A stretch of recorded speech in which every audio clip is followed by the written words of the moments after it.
Module 3, Proportions, Ratios, Rates, and Percents.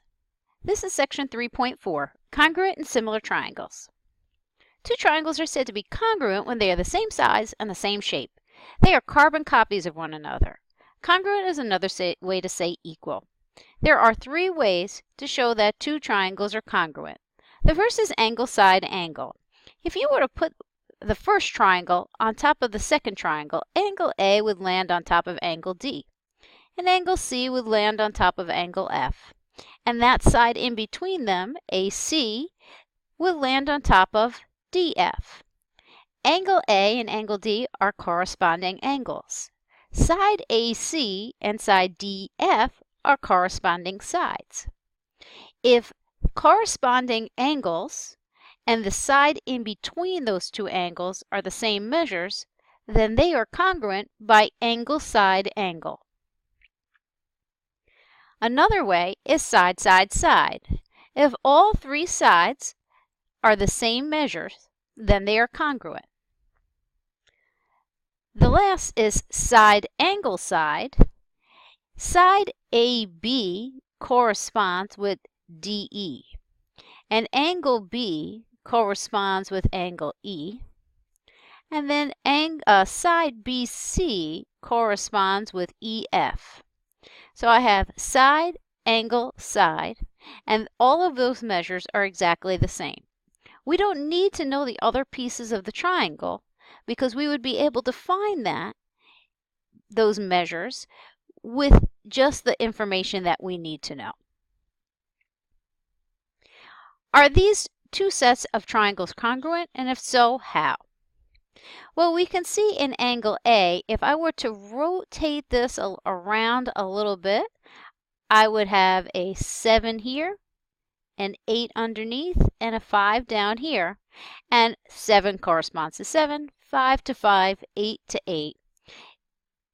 These two triangles are congruent by side, side, side. In B, if we were again to rotate this way, we can say that this side is 12 inches.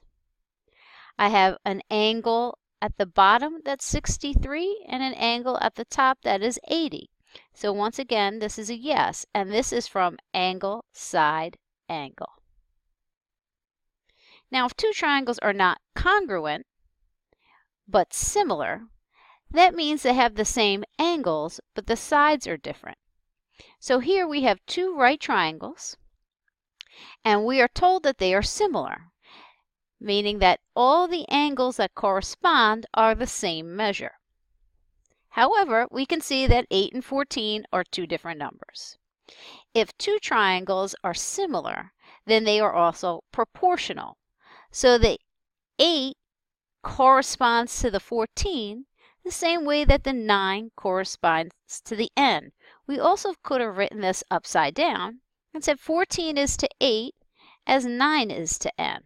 There's a few different ways that you can write your proportions and still come up with the same answer. Now, there's only one way to solve a proportion, and that's to cross multiply and then divide. We could reduce first, but we don't have to. We could have said 8 times n is equal to 9 times 14, which is 126, and then divide both sides by the 8, where I get n is equal to 126 divided by 8, which is still 15.75. You do not need to reduce your fractions first. We can also use this to solve word problems. Mel is a 6-foot-tall park ranger. He needs to know the height of a tree. He measures his shadow, and it finds that his shadow is 9 feet long, but the shadow of the tree is 69 feet long. Assuming that everybody is standing at a perfect right angle, we can assume that these angles are the same. We can use a proportion to find out how tall the tree is. The 9 corresponds to the 69. The 6 corresponds to the height of the tree.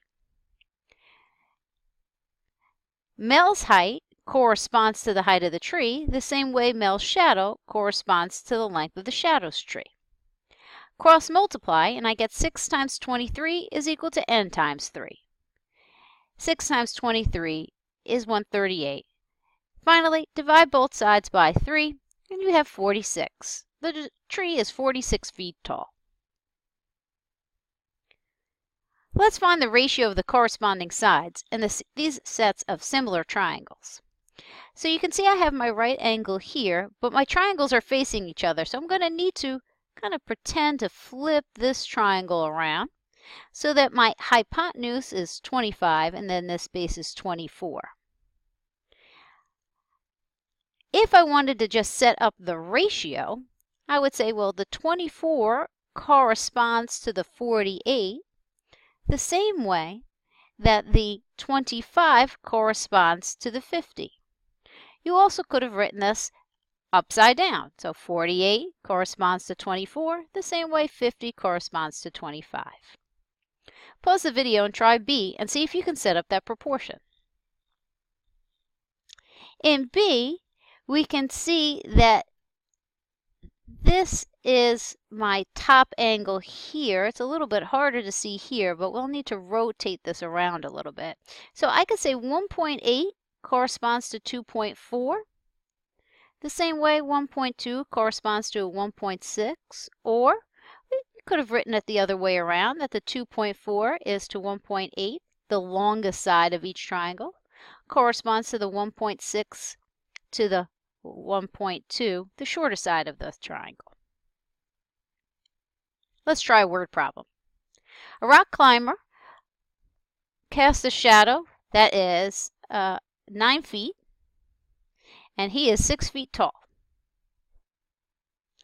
The rock that she wants to climb, we're going to pretend the rock is like this, casts a very long shadow of 580 feet. How tall, if I pretend to finish this rock here in a triangle form, how tall is the rock? Well, the 6, the height of the climber, corresponds to the height of the rock. The same way the shadow of the climber corresponds to the shadow. That's just one way that we could write it. There's lots of different ways to set up the proportion. But there's only one way to solve it. Cross multiply.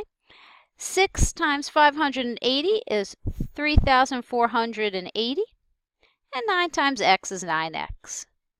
Divide both sides by 9, and we're going to need to round because we're going to get a little bit of a strange number.